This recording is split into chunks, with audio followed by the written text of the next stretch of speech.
Assalamualaikum warahmatullahi wabarakatuh. Hamdan wa syukran lillah, salatan wa salaman ala rasulillah wa ala alihi wa sahbihi wa mawalah. Yang saya hormati Bapak dosen Rosidi MPD selaku pembimbing mata kuliah desain pembelajaran, dan juga teman-teman mahasiswa seperjuangan yang saya banggakan. Alhamdulillah, pada kesempatan ini saya akan sedikit menjelaskan mengenai RPE, Prota, Promes, KKM, dan kartu soal di dalam suatu lembaga. Baik, langsung saja kita ke RPE. Rencana pekan efektif. Untuk penyusunan RPE ini, yang pertama yang harus disiapkan yaitu kalender akademik.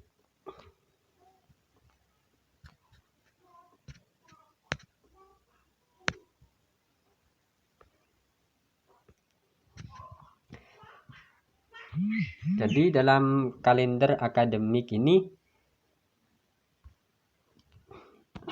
sudah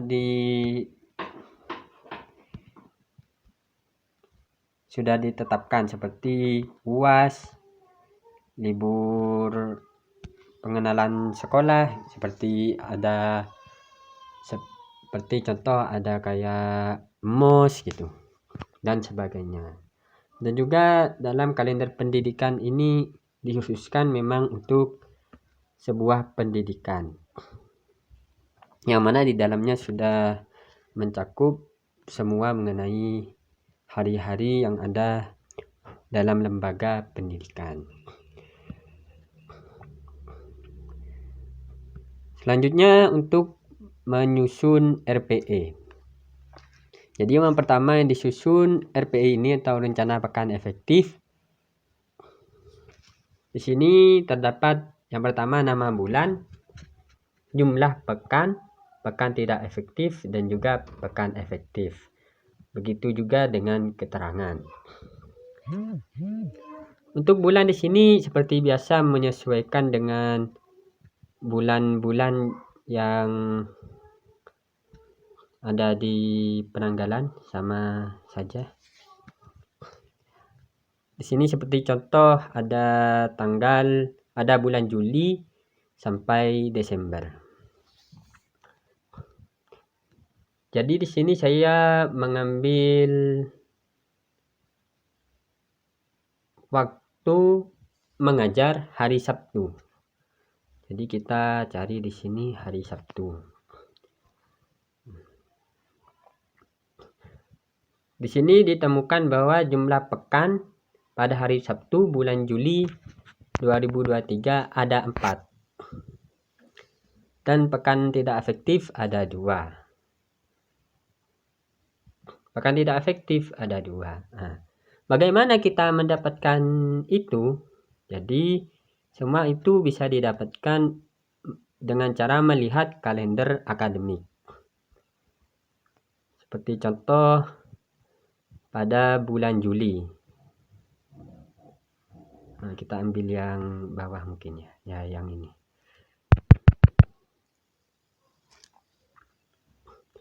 Bulan Juli hari Sabtu. Nah, kita lihat di sini. Dalam bulan Juli ini hari Sabtu ada berapa pekan? Kita hitung. Di sini hari Sabtu ada tanggal 1, 8, 15, 22, dan 29. Jadi jika tidak ada keterangan seperti warna merah atau warna kuning ini, berarti ini disebut pekan efektif. Dan jika ada merah kuningnya itu atau sebagainya disebut pekan tidak efektif. Selanjutnya menghitung jumlah pekan. Bagaimana? Di sini tertera bahwa jumlah pekan ada 4. Nah, 4 itu Dapatkan dari mana?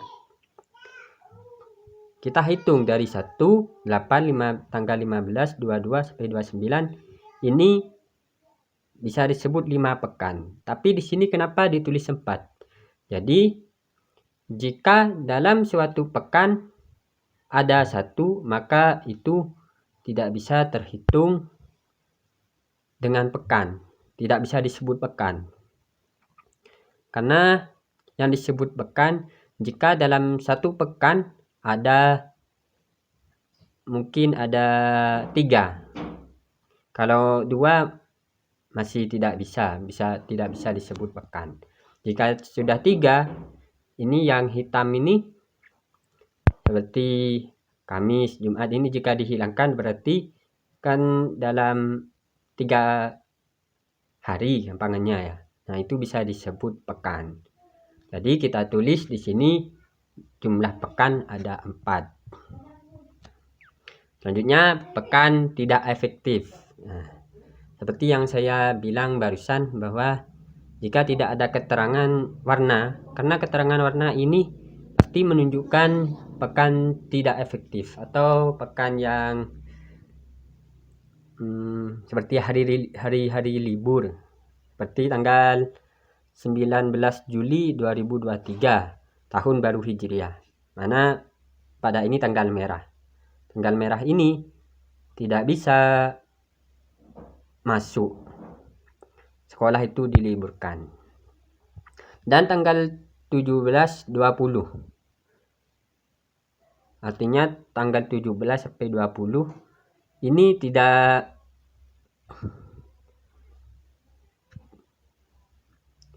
bisa mengajar atau bisa dibilang tidak efektif.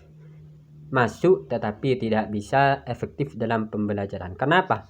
Karena pada hari-hari ini adalah masa pengenalan lingkungan sekolah.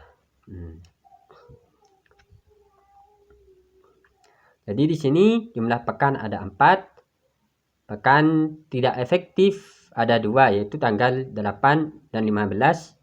Selanjutnya pekan efektif, pekan yang bisa kita mengajar, yaitu tanggal 22 sampai 29. Begitu juga seterusnya. Kemudian setelah itu kita jumlah pekan efektif. Jika sudah terhitung semuanya akan dijumlah menjadi 27. Sebelum kita menjumlah, mungkin di sini saya akan sedikit menambahkan mengenai penghitungan pekan.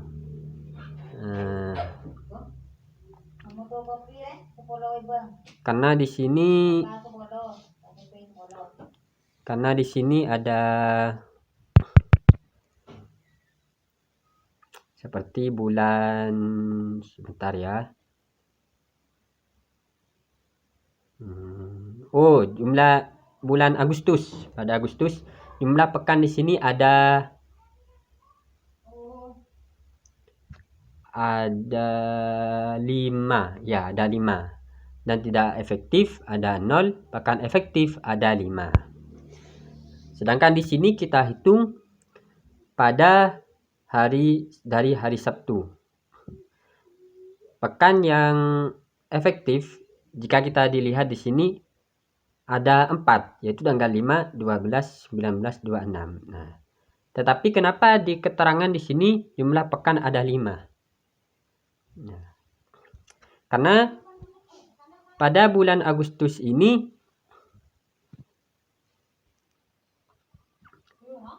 sisanya kita mengambil di bulan September.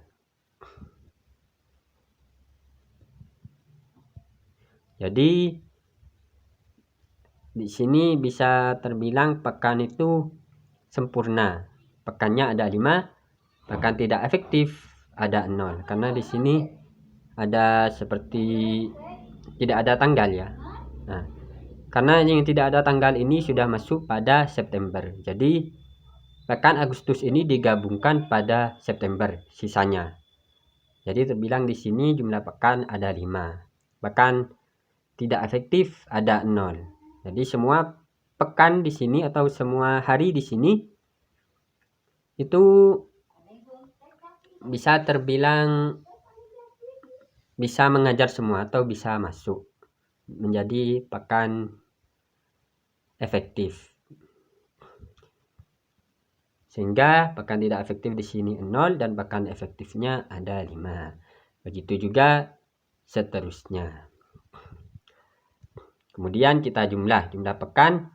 Kita jumlahkan semua ada 27, pekan tidak efektif ada 2, pekan tidak efektif ada 25. Selanjutnya kita menghitung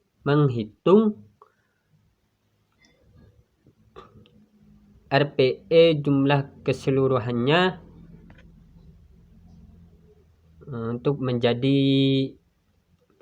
jumlah jam efektif yang mengajar. Di sini sudah ada keterangan jumlah jam efektif pada semester ganjil yang di atas ya, yang tadi. Jumlah pekan efektif di sini ada 25 pekan di sini, 25 pekan jumlah jam efektif, pekan efektif. Dan juga jumlah jam KBM dikali 2 jam pelajaran. Jumlah jam KBM. Nah, jumlah jam KBM ini jumlah jam efektif yang tadi kan ada 25. Nah, jadi 25 di sini dikali jam 2 pelajaran, jam kita mengajar. Kita mengajar ambil seperti contoh ambil 2 jam. Jadi di sini 25 dikali 2 sama dengan 50 jam pelajaran. Selanjutnya jumlah KD. Jumlah KD ini didapatkan dari mana? Ya kita dapatkan dari silabus.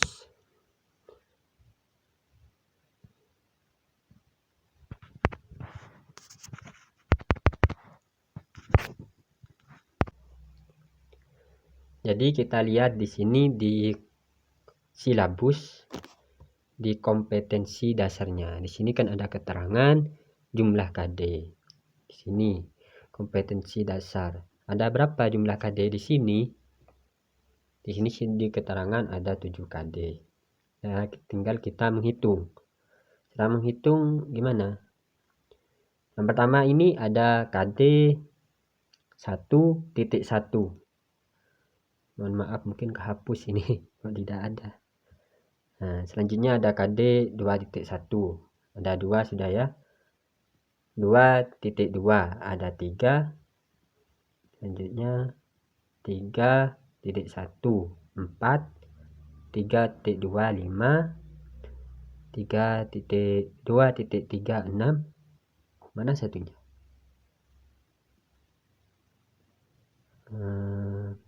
Oh, ini di sini di mempraktekkan sujud syukur dan tilawah di sini adalah KD 2.2. Nah, ke hapus mungkin ya. Di sini di menjelaskan ketentuan sujud syukur dan tilawah ini KD 1.1. Jadi jumlah KD-nya ada 7. Nah, selanjutnya jumlah PH. Jumlah PH ini adalah jumlah penilaian harian. Seperti ya penilaian harian siswa itu setelah melakukan pelajaran itu ada sebuah tes, mungkin memberikan sebuah seperti ujian tapi bukan ujian yang asli. Mungkin yang guru-guru sudah tahu mungkin ya. Selanjutnya jumlah jam untuk PH. Dan mengenai jumlah PH di sini kita mengambil jumlah PH, kita mengambil 2 jam pelajaran. Jadi sama seperti jam-jam pelajaran yang sebelum-belumnya seperti yang di atas tadi. Jadi kita di sini karena jumlah PH di sini kita jumlah PH-nya di sini mengambil 2 kali dan juga jamnya ada 2 jam pelajaran, kita kali ya. Jadi 2 dikali 2 menjadi 4 jam pelajaran. Selanjutnya yaitu cadangan. Kita di sini juga mengambil 2 jam pelajaran. Cadangan ini untuk apa? ya untuk menjaga-jaga sekiranya kita mungkin ada berhalangan atau mungkin ada tambahan materi itu ya. Ya seperti itulah. Dan yang selanjutnya totalnya, jumlah total. Maksudnya jumlah jam yang bersih di sini. Karena di atas tadi kan masih belum jumlah bersih. Jumlah jam efektif di sini ada 50. Ya, yang tadi di sini jumlah pekan efektif kan 25 dikali jam 2 pelajaran, jadi ada 50 jam pelajaran. Nah, di sini dikurangi 6. 6 ini dari mana? 6 yaitu dari cadangan tadi ada 2 dan jumlah PH ada 4. Nah, jika dijumlah berarti ada 6 jam pelajaran. Ini digunakan selain mengajar yang efektif seperti ngajar-ngajar biasanya. Di sini pada 6 jam pelajaran ini bisa disebut sebagai tambahan. Seperti ada ujian itu kan tidak dimasukkan ke dalam jam-jam pelajaran yang biasanya. Dan juga cadangan ini. Jadi kita kurangi menjadi 44 jam pelajaran. Jadi pada semester ganjil di sini mata kuliah fikih pada hari Sabtu ini mengenai RPE atau pekan efektifnya ada 44 jam pelajaran. Baik, selanjutnya prota atau program tahunan. Di sini pada prota kita menentukan alokasi waktu. Intinya kita itu bisa menentukan alokasi waktu sesuai dengan target sampai kapan kita mengajar, sehingga tidak ada kekurangan mungkin dalam pelajaran. Jika ada waktu yang lebih ya kita bisa menggunakan yang lainnya, tapi jika kurang ini mungkin sulit untuk menambahkannya. Jadi untuk prota di sini atau program tahunan, yang pertama di sini ada semester. Di sini semester 1 ya, semester ganjil. Dan selanjutnya nomor KD seperti yang dijelaskan tadi di silabus.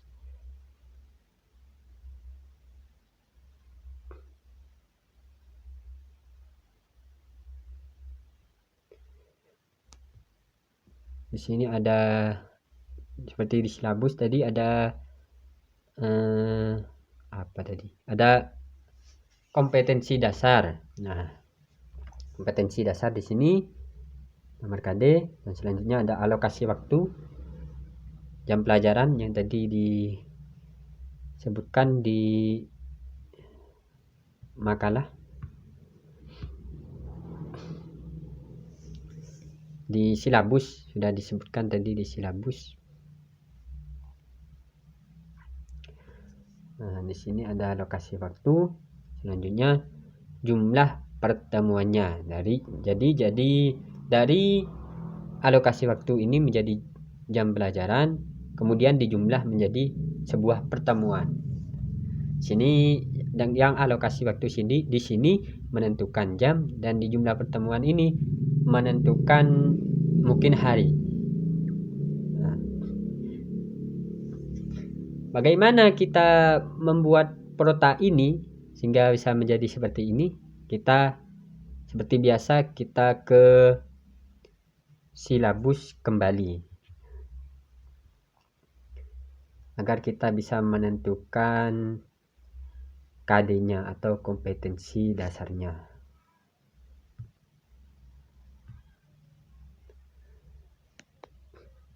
Mana silabusnya?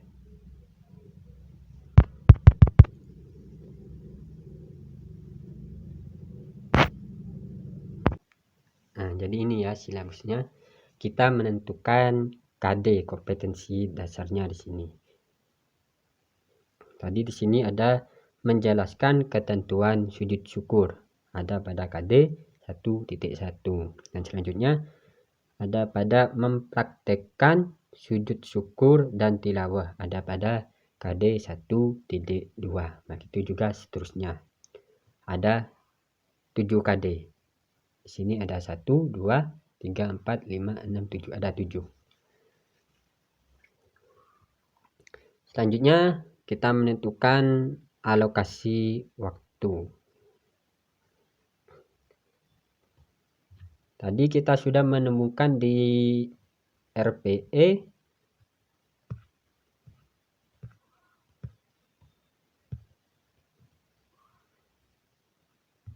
bentar ya.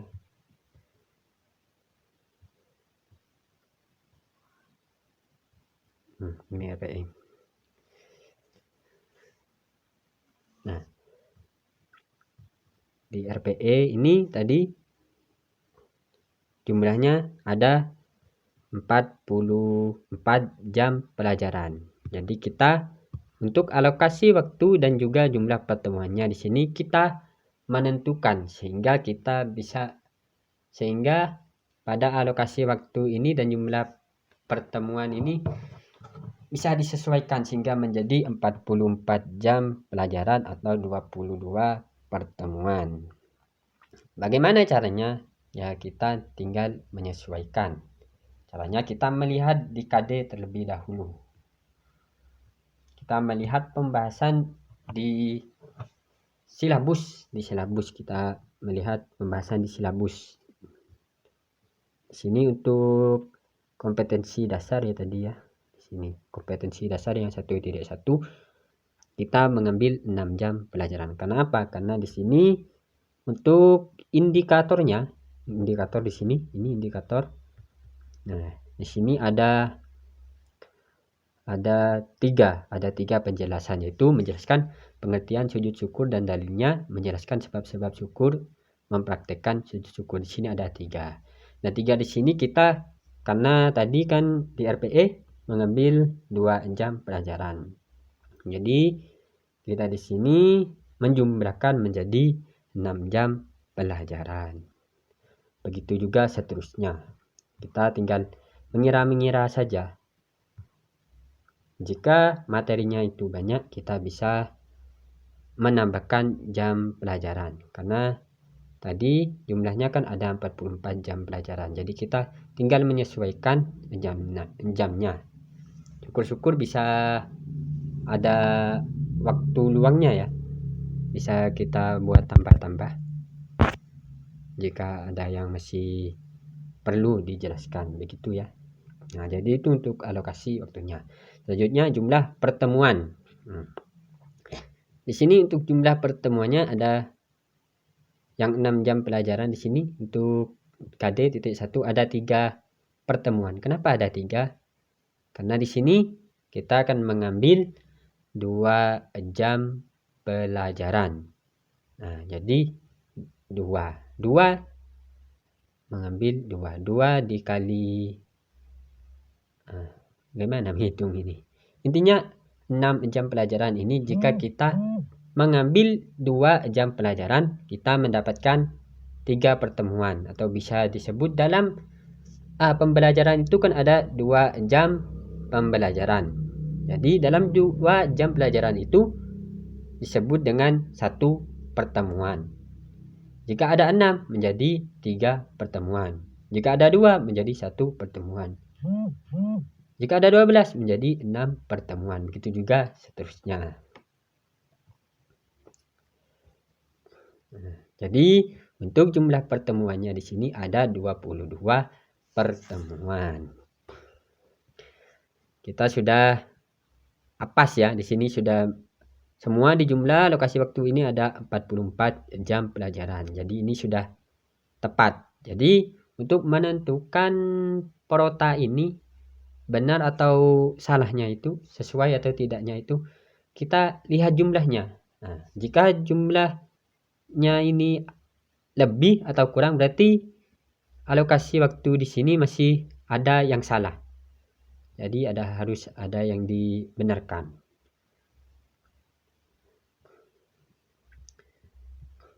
Karena tadi jumlah jam pelajaran sebenarnya kan ada 50, tapi kita potong yang di sini seperti ada UTS, jumlah penilaian harian.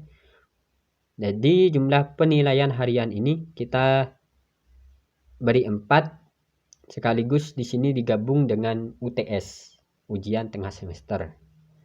Dan juga 2 jam pelajaran untuk cadangan yang tadi. Sehingga ini kan tadi di jumlah ada 6. Untuk pertemuannya berarti ada 3 pertemuan. Nah, jadi itulah PROTA atau program tahunan.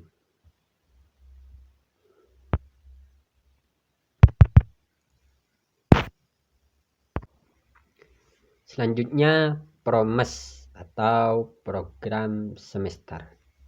Sebenarnya PROMES ini tidak jauh banget ya dengan PROTA. Kan tetapi kini di sini hitungannya per semester. Seperti biasanya yang pertama kita tulis yaitu kompetensi dasarnya. Yang tadi ada di silabus, sekaligus alokasi waktu yang sudah didapatkan di PROTA tadi ya. Ada 6 jam pelajaran, 8 jam pelajaran, 12 di sini ya. Jumlahnya ada 44 jam pelajaran. Ini sebenarnya tidak jauh dengan PROTA, kan tetapi ini menghitung per semester. Jadi di sini kita tulis dulu bulannya. Dari tadi di RPE ada bulan Juli sampai Desember. Jadi di sini sama Juli sampai Desember. Nah, kita kan tadi sudah menentukan di RPE. Nah, kita kembali lagi ke RPE ini. Jadi semua ini berkesinambungan ya. Ya bisa bolak-balik gitu. Ya fungsinya agar pas di sini ya. Di sini untuk jumlah Juli ada 4 pekan ya. Nah, ini ditulis pekan. 1, 2, 3, 4. Agustus ada 5. Terus September ada 4. Begitu juga seterusnya. Nah, di sini ada 4. Nah, di sini keterangannya ada pekan efektif dan tidak efektif. Untuk pekan efektif ada 2. Untuk pekan tidak efektif ada 2 juga. Jadi yang pertama di sini kan ada merahnya. Tadi ada keterangan saya yang bilang jika ada warna merah itu kan mestinya ada keterangan ada kendala mungkin seperti libur sehingga tidak bisa melangsungkan pembelajaran. Jadi yang pertama libur ya. Libur UAS atau libur setelah UAS atau mungkin pengenalan itu ya. Ya. Mungkin bisa disebut itulah.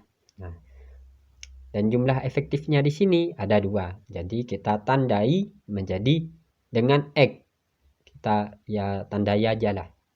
Ada 2. Ini untuk jumlah efektifnya Juli ada 2. Jumlah tidak efektifnya ada 2. Di sini kita bisa memahami, bisa merinci. Nah, itu juga seterusnya.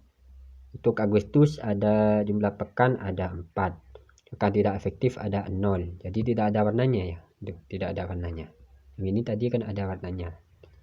Jadi semuanya ini pekan efektif, bisa mengajar semuanya. Begitu juga seterusnya sampai bulan Desember. Nah, ini. Dan juga ini tidak bisa dilangsungkan ya, seperti bulan Juli X-nya tadi kan jumlah efektif ada di atas terus ke bawah.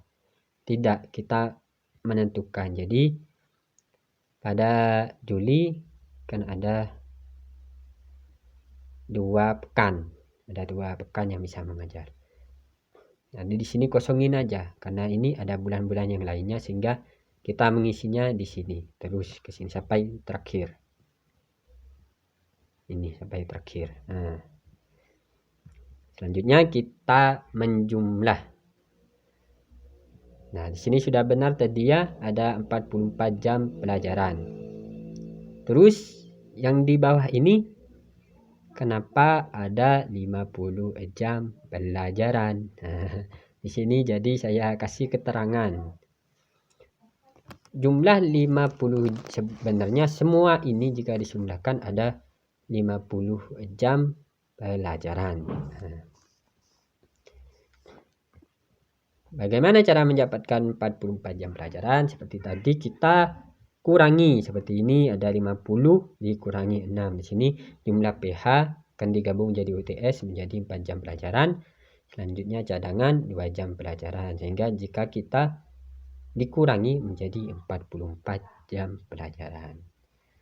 Jadi ini semua berkesinambungan dengan RPE, dengan silabus, dengan prota. Sehingga kita bisa menentukan ini sudah benar atau tidak. Mungkin itu untuk program semester.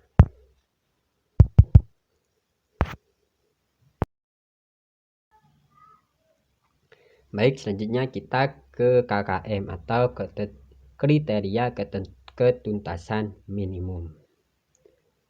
Di sini juga seperti biasa ya. Yang ditulis pertama adalah KD. Selanjutnya ditambah dengan indikator. Tadi itu kan ada sebuah materi yang menentukan alokasi waktu. Di sini kita tulis di sini untuk indikatornya atau materinya ya, mungkin indikatornya. Kemudian setiap materi atau indikator ini kita akan menghitung jumlahnya sehingga akan ada nilai KKM atau kriteria ketuntasan minimum. Dan juga di sini ada keterangannya mengenai angka-angka atau nilainya. Di sini ada kompleksitas, ada intake, ada daya dukung. Nah, kompleksitas. Apa itu kompleksitas? Kompleksitas ini adalah nilai pelajaran. Jadi semakin sulit pelajarannya,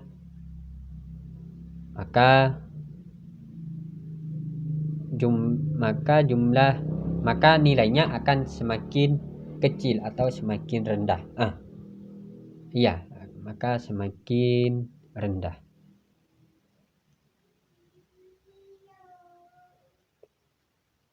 Jika semakin rendah, maka akan semakin tinggi nilainya.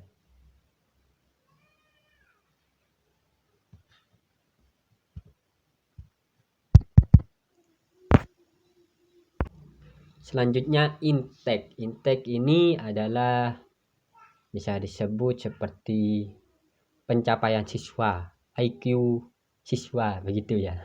Kita mengira-ngira bagaimana kemampuan siswa tersebut. Nah, jika kemampuan tersebut tinggi, maka nilainya tinggi. Jika sedang, nilainya juga sedang. Jika rendah, maka nilainya juga rendah. Tinggal kita menyesuaikan. Selanjutnya daya dukung. Daya dukung ini adalah seperti perangkat pembelajarannya atau pendukung seperti adanya proyektor, mungkin ada proyektor, keaktifan guru juga, itu mungkin disebut daya dukung. Jadi untuk daya dukung di sini, jika daya dukungnya semakin tinggi, jika daya dukungnya memadai, maka nilainya akan semakin tinggi. Dan jika nilainya rendah, maka jika daya dukungnya rendah, maka nilainya juga rendah. Nah, itu ya. Jadi di sini kesimpulannya untuk kompleksitas di sini, jika tinggi nilainya semakin rendah, jika rendah nilainya semakin tinggi. Dan juga intake dan data dan daya dukung di sini sama ya. Jika tinggi ya nilainya tetap tinggi, jika rendah nilainya sama rendah. Selanjutnya kita ke cara menghitung kriteria ketuntasan minimum ini. Di sini kita untuk indikatornya ada materi menjelaskan pengertian sujud syukur dan dalilnya. Nah, mungkin ya tinggal kita kira-kira saja ya dengan kemampuan siswa itu juga. kita di sini untuk kompleksitas mengambil sedang. Berarti di sini tidak terlalu susah banget, tidak terlalu gampang juga, tetapi sedang-sedang. Dan untuk intake, nah pengetahuan siswa, kemampuan siswa di sini mungkin terbilang juga sedang ya, tetapi tidak melebihi kompleksitas atau nilai pelajarnya. Di sini untuk nilai pembelajarannya tadi kan ada 80 dan untuk intake ada 75. Jadi masih tinggian untuk kompleksitas. Dan untuk daya dukungnya di sini juga sedang. Untuk daya dukungnya ya mungkin terbilang masih memadai, bukan sangat memadai, masih ada yang memadai gitu ya. Nah, untuk nilai KKM-nya di sini ada 78. Nah, 78 ini kita dapatkan dari mana? Dari mana ya? Saya lupa tadi lu dihitung. Kita yang pertama menjumlah atau dikali ya. Sebentar dulu ya. Baik, jadi cara menghitungnya untuk KKM di sini kita kan sudah mendapatkan nilai untuk kompleksitas 80, intake 75, daya dukung ada 80, sehingga nilai-nilai ini dari nilai ketiga ini kita jumlah. Pertama kita jumlah 80 tambah 75 ditambah 80. Setelah kita jumlah, maka kita bagi menjadi 3. Nah, sehingga akan menghasilkan angka 74. Jadi 78. Jadi nilai KKM-nya di sini ada 78. Begitu juga seterusnya. Selanjutnya di sini ada jumlah akhir atau jumlah total. Untuk indikator di sini ada 42. Nah, jadi tadi kan KD-nya ada 7, indikator ini atau bisa disebut juga materi ada 42. Tinggal kita menghitung. Menjelaskan pengertian sujud syukur dan dalilnya di sini kan 1. Angka 1 sampai yang terakhir di sini terbiasa membayarkan zakat fitrah ada 42. Jadi total indikatornya di sini ada 42. Tinggal kita hitung jumlah KKM semua indikator. Jumlah KKM berarti ini. Jumlah KKM, nah yang ini. Jumlah KKM di sini kan ada 78, 80 dan seterusnya. Kita jumlah semua sampai sini. Nah, sampai 73 gini kita jumlah. Jadi agak susah ya, karena ini saya menggunakan WPS atau Word. Biasanya jika menggunakan apa itu yang sekarang yang ada garisnya yang warna hijau, nah itu kita menghitung sudah bisa ditemukan, jadi lebih gampang. Dan untuk rata-rata di sini atau jumlah keseluruhannya mengenai materi fikih, tadi kan materi fikih ya. Ada mata kuliah fikih, mata pelajaran fikih di sini rata-ratanya ada 75. Nah, 75 ini didapatkan dari mana? Kita dapatkan dengan cara nilai rata-rata yang ini kan ya. 75. Nilai rata-rata. Oh, nilai rata-rata ini yang tadi kan jumlahnya ada 316. Untuk nilai rata-ratanya semua ini nilai KKM, ketuntasan minimum ini untuk nilai rata-ratanya ada 75. Jadi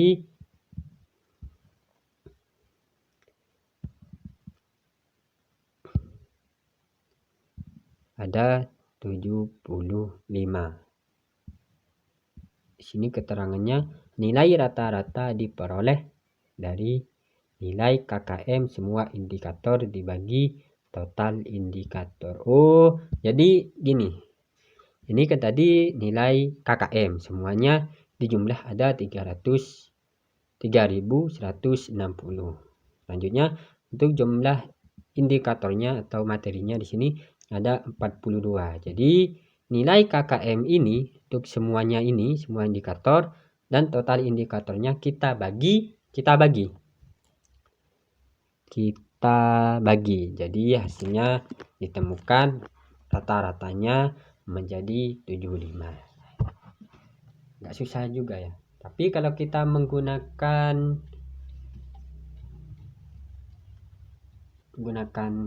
ada yang warna hijau itu apa ya, lupa saya. Kita bisa menemukan, tinggal kita seperti gini, seperti ada garisnya, kita tarik, kita sudah bisa tahu jumlahnya. Untuk jumlahnya semua seperti 3.160 dan juga rata-ratanya 75. Itu sudah ditemu jika pakai yang satunya, tapi saya menggunakan WPS atau Word. Nah, jadi itu untuk KKM atau kriteria ketuntasan minimum. Baik, kita sudah sampai yang terakhir, yaitu kartu soal. Untuk kartu soal di sini penyusunannya yang pertama ada SK. Tadi kan hanya kompetensi dasar, hanya KD saja. Di sini juga ada, selain KD ada SK. SK ini standar kompetensi.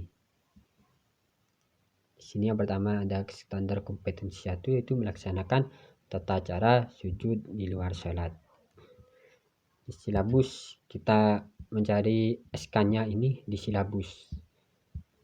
Silabus. Nah, ini silabus. Tadi yang dituliskan hanya indikator, hanya KD kompetensi dasar. Tetapi jika di kartu soal kita menambahkan standar kompetensi. Nah, ini yang di atas ini ya, ini standar kompetensi ini. Itu melaksanakan tata cara sujud di luar sholat. Bentar ya. Kita beralih ke kartu soal lagi. Kita bagi dua dulu.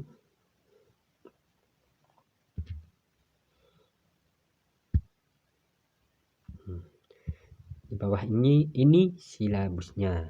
Jadi untuk kartu soal di sini yang pertama yaitu kompetensi dasar. KD yang tadi 1.1, yang di atas ada SK 1, melaksanakan tata cara sujud di luar sholat.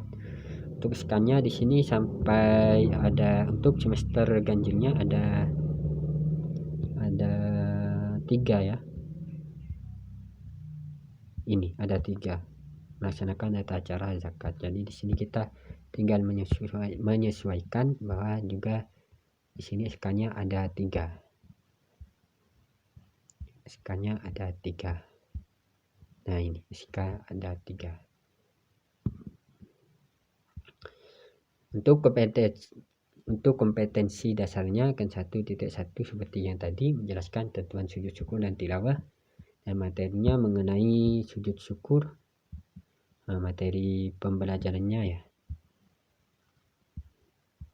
di silabus di sini yang pertama ada sujud syukur. Nah, ini sujud syukur.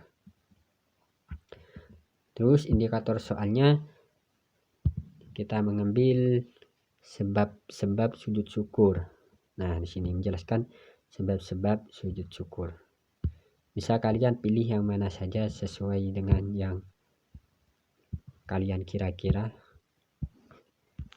Nah, di sini untuk soalnya ada 9 soal ya, ada 9 soal. Ini kan sebagai contoh. Nah, bisa sesuaikan saja ingin berapa soalnya. Mengenai tadi indikatornya sebab-sebab sujud syukur. Jadi soalnya di sini kita mengarah ke sebab. Jadi saya di sini mengambil soal yaitu apa sebab utama seseorang melakukan sujud syukur. Nah, intinya ada sebab ya. Sebab kenapa gitu. Di sini ada pilihan ganda ini ya. Sini ada yang A karena masalah, karena ingin menunjukkan kekuatan fisiknya, yang B, yang C karena ingin mengungkapkan rasa syukur kepada Allah, D karena ingin mendapatkan pujian dari orang lain. Jadi jawabannya di sini C, yaitu karena ingin mengungkapkan rasa syukur kepada Allah. Jadi sebab-sebab utama seorang melakukan sujud syukur ini yaitu karena ingin mengungkapkan rasa syukur kepada Allah Subhanahu wa Ta'ala. Jadi untuk yang A karena merasa lelah, yang B karena ingin menunjukkan kekuatan fisiknya, dan yang D ingin mendapatkan pujian dari orang lain, itu bisa disebut salah ya. Karena kita untuk sujud syukur itu, sebab sujud syukur itu ingin mengungkapkan rasa syukur kepada Allah. Jadi kita kembalikan semua kepada Allah. Selanjutnya kompetensi dasar yang SK1 juga ya. Untuk kompetensi dasarnya di sini menjelaskan ketentuan sujud syukur dan tilawah. Nah ini ya, sujud syukur dan tilawah ya. Di sini untuk indikatornya kita mengambil pengertian sujud tilawah. Jadi di sini soalnya yang bisa bersangkutan dengan sujud tilawah. Sehingga kita mengambil soal apa yang dimaksud dengan sujud tilawah. Yang pertama ada sujud sebagai bentuk penghormatan saat membaca atau mendengar ayat Quran tertentu. B. Sujud sebagai bentuk rasa lelah saat membaca Al-Quran. Yang C. Sujud sebagai bentuk ibadah yang dilakukan setiap hari. Nah, jadi kita ambilnya jawabannya A, yaitu sujud sebagai bentuk penghormatan saat membaca atau mendengar ayat Al-Quran tertentu. Dan untuk selanjutnya yang ketiga yaitu SK2, memahami tata cara puasa. Nah, kita beralih ke silabusnya. Di sini ada SK, standar kompetensi yang kedua, itu memahami tata cara puasa. Untuk kompetensi dasarnya di sini 2.1 yaitu menjelaskan ketentuan puasa. Untuk materinya puasa dan indikator soalnya syarat dan rukun puasa. Jadi soalnya di sini kita mengambil yang bersangkutan dengan syarat atau rukun puasa. Seperti contoh di sini saya mengambil contoh apa saja rukun puasa. Jadi pertama di sini ini tetap pilihan ganda ya. Di sini ada niat menahan diri dari makan dan minum serta membayar zakat fitrah, dan yang kedua niat menahan diri dari makan dan minum serta mengerjakan sholat tarawih. Yang C niat menahan diri dari makan dan minum serta membaca Al-Quran. Ini kan hanya contoh ya. Di sini sedikit saja. Kita untuk rukun puasa di sini kita mengambil jawaban, atau bukan kita ya, yang benar. Nah, jawaban yang benar adalah A, yaitu niat menahan diri dari makan dan minum serta membayar zakat fitrah. Jadi untuk yang lainnya ini salah ya. Yang seperti yang B, yang C ini niatnya ini salah. Jadi tidak termasuk dalam rukun puasa. Selanjutnya yang keempat sama saja ya. Masih SK yang kedua itu memahami tata cara puasa, kan tetapi indikatornya di sini kita mengambil 2.2 itu menjelaskan macam-macam puasa. Untuk materinya yaitu puasa Ramadan. Kita tinggal materinya puasa Ramadan, indikatornya hukum puasa Ramadan dan dalilnya. Kita tinggal menyesuaikan di sini. Nah, ini dalilnya di atas ya. Nah, sehingga kita untuk soalnya memberikan ayat tersebut menunjukkan bahwa hukum puasa Ramadan adalah, nah ayatnya di atas. Nah, ini ayat Al-Quran surat Al-Baqarah ayat 183 yang menjelaskan tentang puasa Ramadan. Nah, untuk soalnya di sini ayat tersebut menjelaskan menunjukkan bahwa hukum puasa Ramadan adalah A sunnah, B wajib, C makruh. Jadi jawabannya B wajib. Jadi puasa Ramadan itu hukumnya wajib. Sehingga siswa bisa mengira-ngira atau memikirkan jika ingin tidak puasa pada bulan Ramadan gitu ya. Sini hukum puasa dan dalilnya, kan sini sudah ada hukum dan juga dalilnya ada di atas. Nah, tinggal kita menyesuaikan. Baik, selanjutnya SK tadi kan SK2, selanjutnya tetap SK2 lagi ya, memahami tata cara puasa. Untuk kompetensi dasarnya di sini saya mengambil 2.2, yaitu menjelaskan macam-macam puasa. Untuk materinya puasa nazar. Jadi soalnya di sini yang bersangkutan untuk indikatornya indikator soalnya sebab-sebab terjadinya puasa nazar. Nah, seperti biasa di atas di sini menjelaskan tentang sebab puasa nazar. Sehingga kita mengambil contoh apa contoh sebab puasa nazar. Nah, ada contoh sebab puasa nazar, ada sebab dan juga ada puasa nazarnya. Jadi di sini ada pilihan ganda. Yang pertama A, berpuasa sebulan penuh sebagai bentuk syukur atas kesembuhan dari penyakit. Yang ke B, berpuasa setiap Senin dan Kamis sebagai amalan tambahan. Yang ke C, berpuasa bulan Ramadan sebagai kewajiban umat muslim. Jadi sebab dari puasa nazar ini apa? Kita atau jawaban yang benar adalah A, yaitu berpuasa sebulan penuh sebagai bentuk syukur atas kesembuhan dari penyakit. Jadi ini yang dimaksud dengan nazar atau janji ya, janji kita kepada Allah. Jadi sini contohnya kita berpuasa. Nah, jika sebulan penuh kita puasa apas dan tidak ada yang bolong-bolong, maka tidak begitu. Nah, jika kita ini kan lagi sakit ya, terus kita bernazar atau berjanji kepada Allah, jika saya sembuh maka pada puasa Ramadan saya akan puasa penuh dan tidak akan ada bolongnya. Nah, itu janji ya. Janji itu apa? Janji ya harus ditepati. Jika tidak ditepati ya dosa. Itu ya. Jadi jika dalam puasa Ramadan itu masih ada yang bolong, berarti kita harus mengganti lagi karena itu sudah termasuk janji ya. Nah, baik. Itu untuk SK2 ya, yang menerangkan tentang puasa nazar. Yang selanjutnya yaitu kompetensi dasar. Untuk SK-nya tetap yang kedua, kompetensi dasarnya juga 2.2, materinya tapi materinya beda ya. Kita mengambil materi puasa sunnah.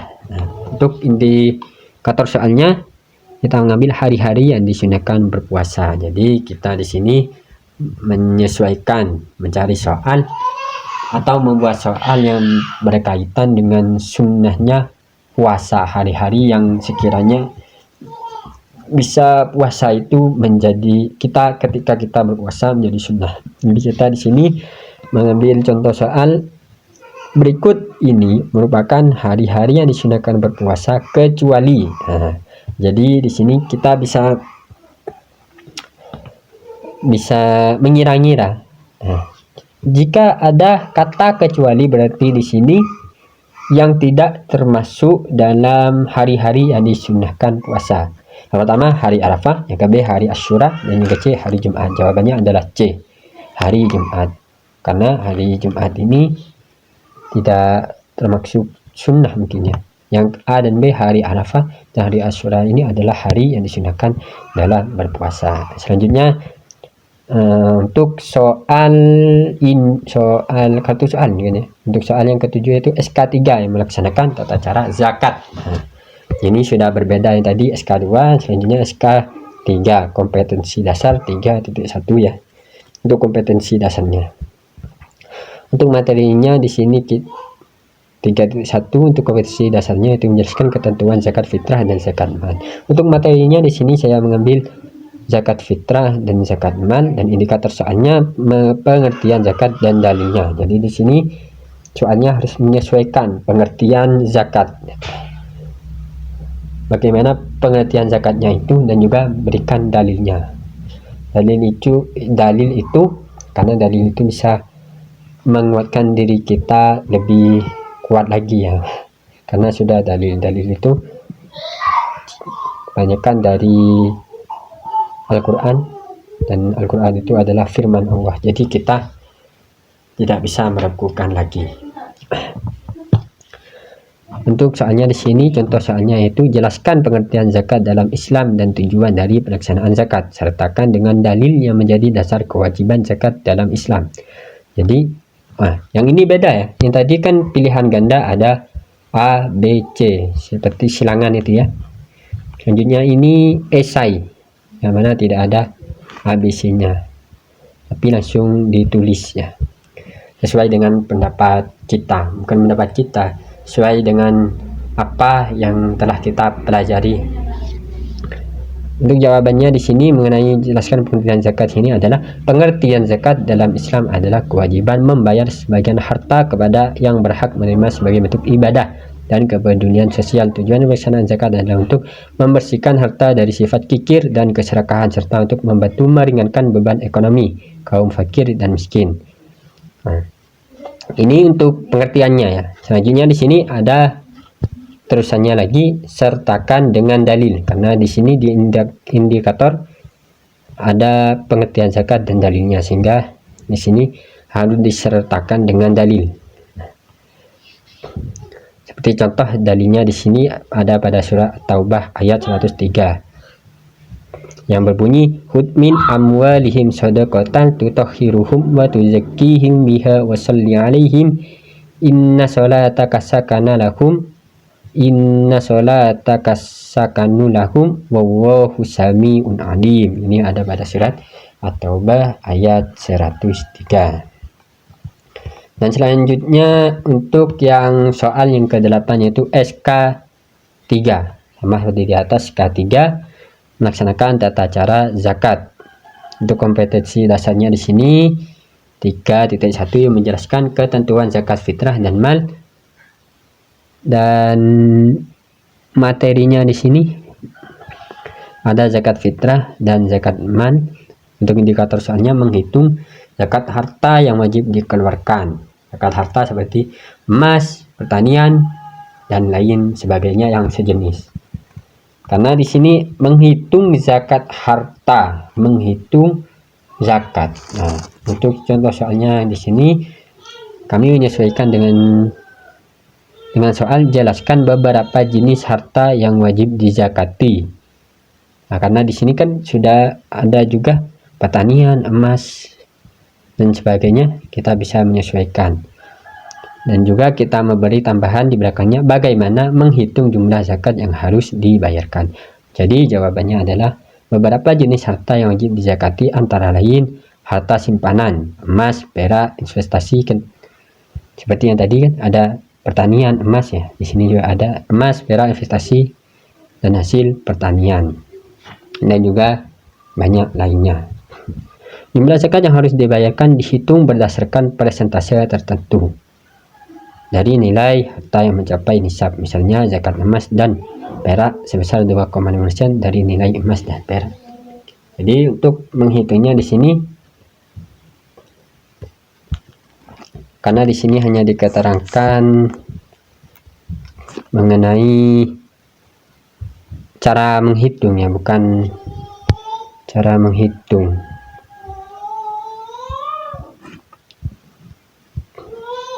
Nah, jadi kita mengambil caranya. Untuk lebih detailnya mengenai ini, kita bisa melihat di kitab-kitab seperti kitab Fathul Qorib dan sebagainya. Kita bisa menemui untuk hitungan zakatnya jika kita mendapat, semisal kita mendapat 1 ton. Nah, zakatnya itu yang harus dikeluarkan berapa? Nah, kita tinggal menghitung di situ. Untuk jelasnya kita bisa melihat di kitab-kitab atau penjelasan yang lainnya. Dan yang terakhir, untuk soal yang terakhir adalah SK3 melaksanakan tata cara zakat. Untuk kompetensi dasarnya di sini 3.2. Tadi ada 3.1, di sini 3.2 itu menjelaskan orang yang berhak menerima zakat. Materi zakatnya mustahik zakat, dan indikator saat adalah orang yang berhak menerima zakat fitrah atau dalam kurung mustahik yang berhak menerima zakat. Nah, untuk soalnya di sini kita mengambil siapa sajakah yang masuk kategori mustahik, jelaskan. Nah, sini kan tadi untuk indikator soalnya adalah orang yang berhak menerima zakat fitrah. Nah, yang menerima. Dan di sini siapa sajakah yang masuk kategori mustahik ya? Ini siapa saja kan? Yang pertama untuk jawabannya di sini ada beberapa mengenai orang yang berhak menerima zakat ya atau mustahik. Yang pertama ada fakir atau orang yang tidak memiliki harta yang mencukupi untuk memenuhi kebutuhan dasar hidupnya dan keluarganya. Nah, ini yang berhak menerima zakat ya. Yang pertama ada fakir dan yang kedua ada miskin, yaitu orang yang memiliki harta tapi tidak mencukupi untuk memenuhi kebutuhan dasar hidupnya dan keluarganya. Yang ketiga ada amil, orang yang ditugaskan oleh pemerintah atau lembaga zakat untuk mengumpulkan dan mendistribusikan zakat.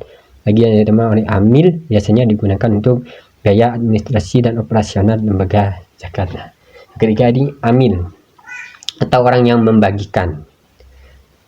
Bisa dibilang ini menjadi upahnya ya, upah dari pekerjaannya tersebut. Dan yang keempat mu'alaf atau disebut orang yang baru masuk Islam dan membutuhkan bantuan untuk menegakkan agama dan menyesuaikan diri dengan lingkungan baru. Nah, ini jadi orang yang baru masuk Islam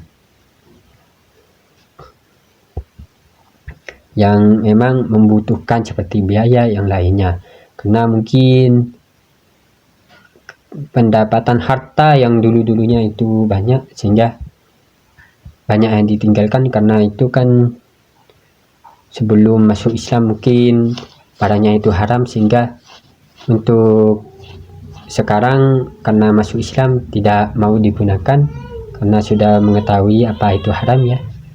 Nah, kita bisa memberikan kepada mu'alaf. Untuk zakat itu bisa mu'alaf juga bisa menerima. Yang kelima budak yang ingin memerdekakan diri, orang yang berada dalam perbudakan dan ingin membebaskan diri dari kondisi tersebut. Ini budak. Biasanya ini contohnya seperti zaman dulu ya. Zaman dulu itu ada budak. Masa peperangan itu, masa perang itu ada budak. Budak seperti budak tawanan gitu ya. Jadi itu yang bisa menerima zakat. Karena kan namanya budak. Kalau di sini sekarang bukan perang tapi ada juga budak, tapi sekarang bukan budak, adalah pembantu. Itu bagi orang-orang yang kaya ya. Kalau di desa kayaknya masih belum ada untuk rumah tangga itu orang kaya. Yang keenam adalah orang yang berhutang, yaitu orang yang memiliki hutang yang harus segera dibayarkan dan tidak memiliki sumber daya untuk melunasi hutang tersebut. Orang yang punya hutang, yang pastinya orang yang berhutang ini adalah orang yang kekurangan ya. Pastinya hutang itu kan meminjam. Kenapa meminjam? Karena kurang. Nah, jadi kita hutang dan tidak bisa membayarkan. Kenapa tidak bisa membayarkan? Karena tidak ada yang ingin dibayarkan.